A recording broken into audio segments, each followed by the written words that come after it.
In today's video, I'll be constructing the last of Roma's boats. There are 5 types of boats that need to be constructed. These boats are all a lot more simpler than the previous 4 types of boats that I constructed. They all consist of just 2 pieces of plastic. The most complicated of these boats is going to be J39 because it's the only one that has photo etch. The photo etch for the J39 boat replaces the deck and provides a hatch and some windshields. These boats will all be painted in the same colors. The sides of the boats are painted in light grey, the same light grey as used in the camouflage of Roma, and the decks will be painted in wooden deck tan. I will not entirely follow the instructions in the painting guide. I'm going to paint the deck for the J39 boat in wood deck tan instead of in light grey. The reason for that is that the deck that came with the kit is smooth, and I think they erroneously indicated that that should be light grey because it doesn't have any planking on it. Whereas the photo etch replacement deck has got planking on it, which I think makes more sense to depict in a wood color since they are wooden planks. Apart from that small departure from the painting guide, everything else will be completed as indicated. In picking up the plastic parts, the first thing that I notice is that there are some markings on the inside of the hulls.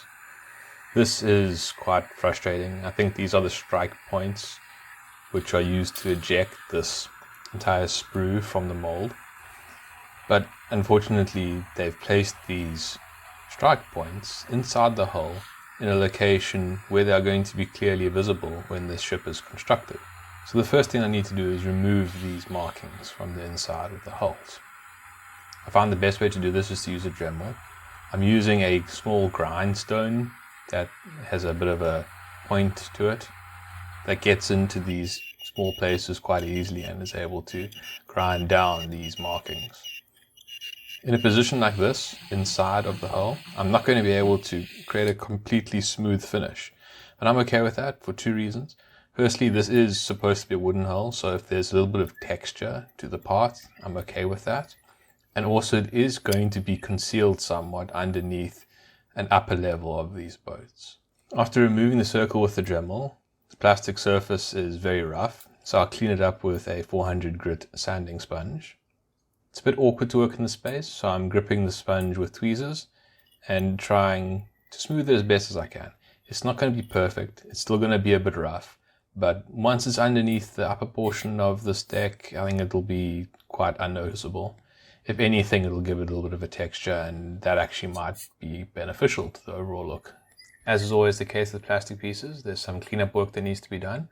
After removing them from the sprue, the attachment points need to be cleaned up.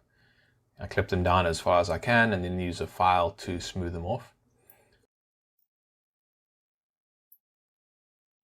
Unfortunately, these attachment points are not optimally positioned on all of the hulls.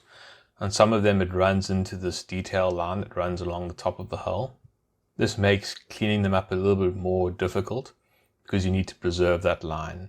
Essentially what you need to do is grind down part of the attachment point and leave the uppermost portion of it to form this continuous line around the entire perimeter of the upper hull.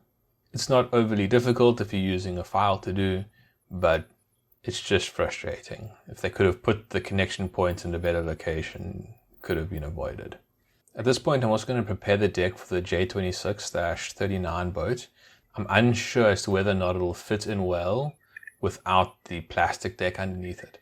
So what I will do is I'll sand off all the details on the top of the J39 part so that it's perfectly smooth, so that it can be sat within the hull and have the photo etch deck essentially glued directly on top of it.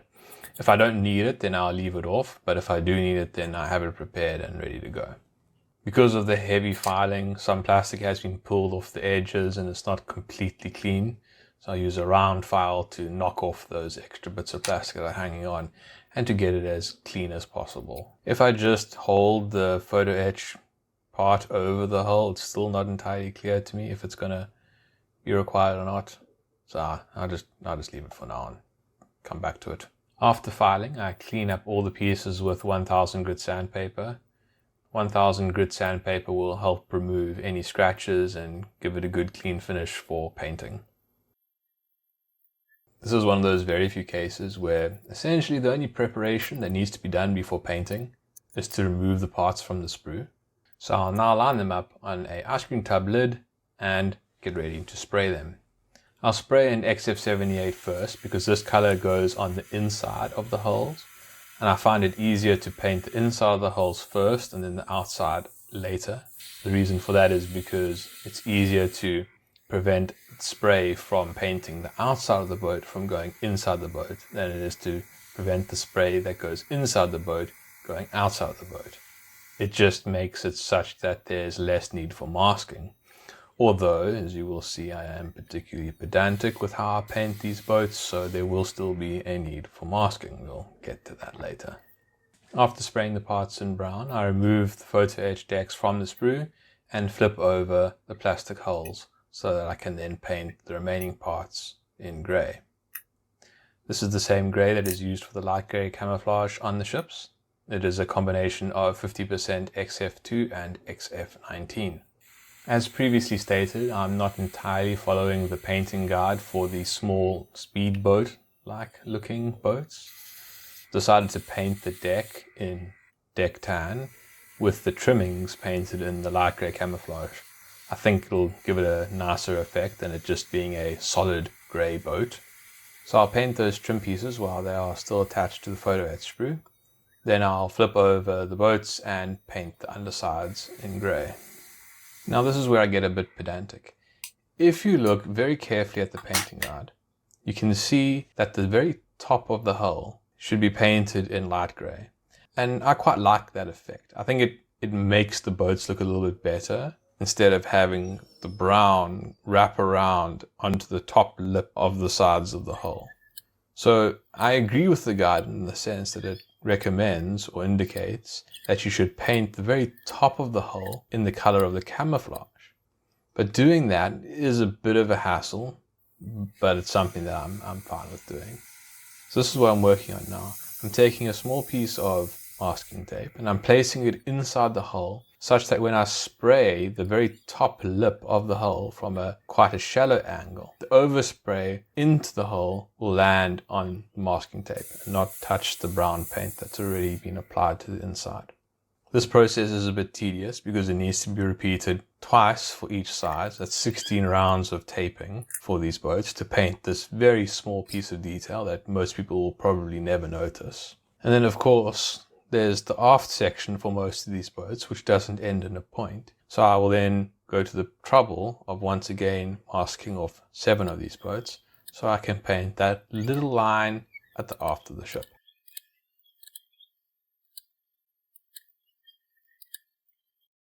Unlike the boats in the previous videos, these hulls are a single piece. That obviously does simplify things. There's no need to glue 2 halves together. This is partly why I'm constructing 8 boats in this video. These are the 8 simpler boats. Only one of them has photo-etch, and all of the other boats only consist of 2 pieces. The B3 boat only has a very small triangle that goes at its stern.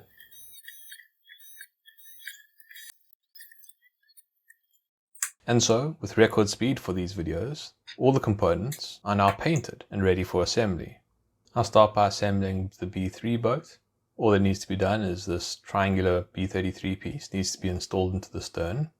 There's not much to say about it. I used extra thin plastic cement and put the triangle where it was supposed to be and stuck it down.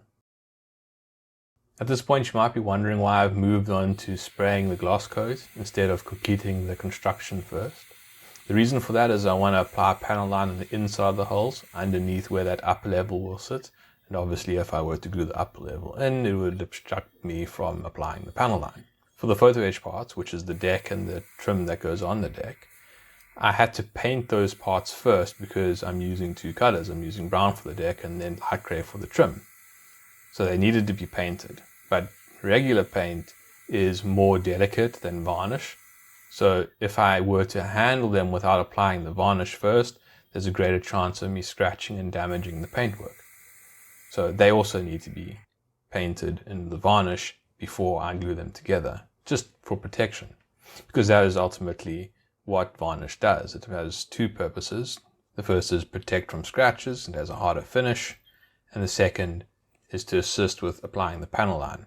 The smooth surface will make it easier for the panel line to flow towards the details, although these parts don't have much detail, and it will also make it easier to remove excess panel line.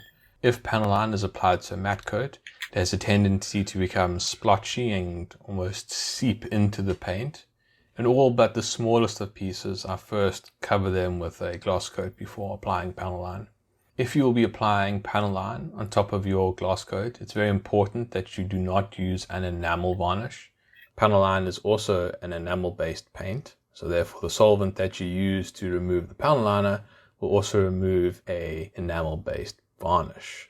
As always, if you are not familiar with the process, do a test. Make sure that the paints, the varnish, and the solvents that you are using will not harm each other and will behave as you expect when you apply your brush to your model. To remove the panel line, I'm using a brush wet with turpentine. There's no real trick to this process. I do try to move the brush in the direction in which I think water would run. That does give you the opportunity to create a very slight streaking effect, as if dirt has been drawn down the sides of the hull by rain or spray from the ocean. And when I say slight, I do really mean very slight. I do not like these ships to be overly weathered. Essentially, I put on the panel line to bring out the details and to give the model a bit of life. I find that a ship without any panel line on it looks very plastic, and I also don't fully agree with the notion of heavily weathering a ship. Although ships definitely, when out in the ocean for a long time, especially in battle conditions, do start to look very worn down, that is not how I depict my models. My models are on stands in a display cabinet in a setting that I imagine to be closer to a ship sitting in a port. Regardless, I think weathering is a personal thing. I don't think there's a right or a wrong way to do it. You put on as much or as little as you think is appropriate for your ship, and it's something that you just need to do to your taste. After using mineral turpentine to remove the panel line, the parts require quite a lot of time to dry before you can apply the matte coat. So while those parts are drying, I'll work on constructing the photo etch parts. I'll start by folding these hatches for the aft of the boat. It's a simple fold in half, the small ring that slightly elevates this platform off of the deck. To make a simple fold like this, all that is required are tweezers. The sides of the fold do seem to be pulling away a little bit when I remove pressure, so I'll come back and apply some thin superglue to firmly hold it down. Next, I'll cut off the windscreens. The forward windscreen requires a slight bend to create a very gentle V, and also has to be orientated in the correct direction. It is apparent when holding it which way is the correct way for it to be installed in the ship, although it is not something that you can see from the video. The aft windscreen is horizontally and vertically symmetrical, so it can be installed in any direction. After cutting the last of the pieces off the sprue, the installation can begin. I start by checking the angle that I placed on the forward windscreen. It appears my guess was quite good, so I'm happy with its fit and it can be stuck down. I'm using extra thin superglue applied to the back of the windscreen to glue it in place. I then install the aft windscreen. I begin by applying extra thin superglue to the channel in which the windscreen will sit, and then I use tweezers to place the windscreen in position, and I reinforce it with additional extra thin superglue. This frame with its windows attached can then be removed from the sprue. I then repeat the process for the second frame. Both frames are now ready for installation on the deck. Before I install these parts in the ship, I want to address that problem that I spoke about earlier on with these aft hatches. The top of the hatch is pulling away from the frame, and I want them to be perfectly flat. So I'm going to squeeze them together with tweezers and then apply extra thin superglue from behind to glue them together. That way it will sit level and not have a gap. Now that these parts are prepared, installation can begin. I'll start by installing these aft hatches. To install the aft hatch, I'll apply extra thick superglue directly to the hatch in the location marked on the deck where this hatch should sit, and then I'll place the hatch on top of the superglue. Extra thick superglue dries more slowly, so it gives me time to maneuver it into the correct position. The frames can then be installed with the windshields attached. At the front of the frame, there's a bit of overlap that's big enough to apply the thick superglue to. This enables me to tack the front of the frame to the deck, and then gives me time to position the frame so that it correctly lines up with the hull. After the frame is in position, I attach the forward hatch to the deck. At this point, the frame is not properly attached to the deck, so I lift the entire deck off of the tape so that I can apply extra thin super glue around the perimeter of the frame. I'm doing this from the inside of the frame so that the glue seeps underneath the gap between the deck and the frame to create a good strong bond around its entire perimeter. While I'm at it, I also reinforce the bond for the small hatch at the front of the boat. This process is repeated for the second deck. The fully completed decks can now be glued into the hulls. To start, I'm going to do a test fit with the plastic parts that I had previously prepared. I want to see if it works better with the plastic decks installed or not. So first I put in the plastic deck, and then I placed the photo etch deck on top of it. And I can see there's a bit of overlap. It doesn't quite line up perfectly. So based on this, I'm going to try and install it without the plastic deck and see if that looks any better. If it fits well, then I think it'll be the better way of going, and it looks like it's going to fit better. And yeah, it does. It actually fits perfectly. The fit is really good. There's absolutely no need to have the plastic deck underneath it. So I'm going to position it exactly how I want it, and then use extra thin super glue applied to the perimeter of the deck to bond it in place. So this has worked out well. I did destroy these plastic parts, but that's fine because I don't need them anyway. This is definitely the way to go. Don't use the plastic parts. Directly install the photo etch deck into the hull. It works quite nicely. I quite like these little boats. I think they look really good. They're quite interesting to look at. And the brown panel line on the decking really does bring out that planking. I didn't remove the panel line. I just applied it and let it run down the full length of those grooves in the deck. So it really does make them pop out.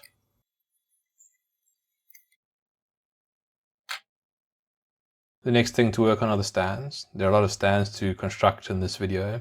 Each boat has 3 stands, so in total there are 24 stands. Fortunately, the construction of these stands is very simple. Cut them off the sprue, fold them in half, bend out the feet, glue them together with extra thin super glue. Repeat, repeat, repeat. The most difficult thing to deal with these stands is not the construction, it's just keeping track of which stand goes where. So I've gone through the effort of writing down proper notes on this tape so I can keep track of everything. There are 2 rows for the port and starboard of the ship. At the bottom you see sections divided up for each type of boat, and then internally within each section is divided into 3 subsections which indicate the forward, middle and aft stands for each individual boat. And then the L and D represent the color that each stand must be painted in, L for light and D for dark. Hopefully this time I'll get it right and I won't have to be rearranging the parts while I'm storing them on the ship. Once all the stands are glued and folded, they can be painted in their correct colors. I'm not going to bother with using an airbrush for this painting. These parts are far too small for that to be a problem. A paintbrush will very easily apply paint to these parts and not have any brush marks visible. I am applying the paint quite liberally, and that's because this paint is very thin because I usually use it for airbrushing. So although it looks like I've made a whole mess of it, a lot of this is solvent that will evaporate off and it'll leave an appropriate layer of paint. While the paint on the stands is drying, I'll go back to the construction of the boats. This is very simple. It's just a matter of gluing the decks onto the hulls. To do this, I'll use extra thin plastic cement. I place the deck and the hull dry and then apply the glue to the perimeter of the deck. This is another area where the gloss varnish can be quite helpful. I do find that this varnish does help the plastic cement flow into the gap. If you are applying plastic cement on top of paint, you do need to be careful because plastic cement will eat into paint. So once you've applied it, make sure that you do not handle the part and definitely do not try to brush it. You will damage the paint quite significantly if you do that. Now that the paint on the stands is dried, I can apply the panel line. Since I used an acrylic color coat, I don't need to apply gloss coat before applying the panel line. I will be able to remove it with turpentine without damaging the paint. And since these parts are very small, there's no need to worry about blotching or other undesirable effects because they're simply just too small to notice something like that on anyway. After quickly applying the black panel line, I then remove it with mineral turpentine. After letting the hulls and stands dry overnight, they're ready to be sprayed in a matte varnish. In the previous videos I've been using Mr. Color 182, which does have a really good matte effect. It's incredibly strong. A little bit of it goes a very long way. The problem that I had with that varnish was that under pretty significant magnification, that graining effect, almost like a white frosting, was very apparent, and I didn't quite like that effect. Because of that effect, I've decided to go back to Tamiya XF86. Tamiya XF86 doesn't have as strong a matte effect, but it's still a good effect, and I think quite appropriate for these models. Regardless, the process is exactly the same. Load up the matte varnish into an airbrush and spray your parts. As always, the application of the matte coat brings us to the end of the construction of the components, so we can now move on to installation on the ship. I'll start with this forwardmost boat, and right out of the gate, can you believe it, the stands are mixed up. I really did put in a lot of effort to make sure that these stands were aligned, so I'm starting to wonder if it's me or if the instructions are wrong, because I can't really understand how it is that I got this wrong again. So what I'll do is I'll not stick down this boat. I'll just leave these stands loosely on the deck in this position and move on to the next boat and see if I got that one correct. Now already I can see that this is a lot better. It seems to be sitting level. I'm quite happy with how these stands are arranged. So it seems that at least for this boat, I have got the stands in the correct order. I'm happy enough with these parts, so I'm actually going to glue them down at this point. The process I've established in previous videos. I glue down the outer stands first. This is such that you can create a straight line between the two. And once those pieces are tacked in place, I then apply glue to the middle stand, put it down, and then maneuver it such that it forms a straight line with the boat. That way you can be sure that the boat will sit snugly in the stands. So since that boat went well, I'm going to carry on going backwards and try the next one. To be fair, on this boat I can't go wrong because it's the same stand in all three locations. The order will be correct no matter what. Don't have to worry about this one. It just needs to be positioned straight and made to look good in the surroundings of the other boats. It is quite clear that these boats are very congested. They're going bow to stern with not much space to spare between them. It's kind of awkward actually. They're also getting very close to the secondary turrets. This deck is now very congested.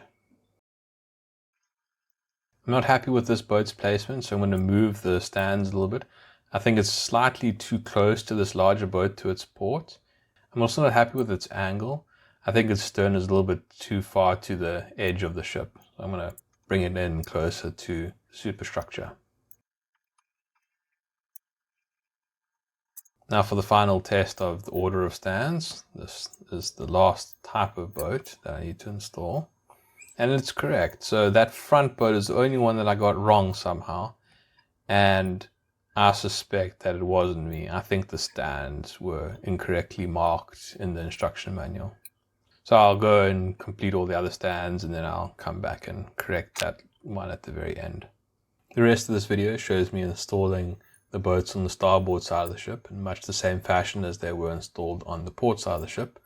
I also did check the instructions in the boat on the starboard side of the ship and found that I had the exact same ordering error for those stands.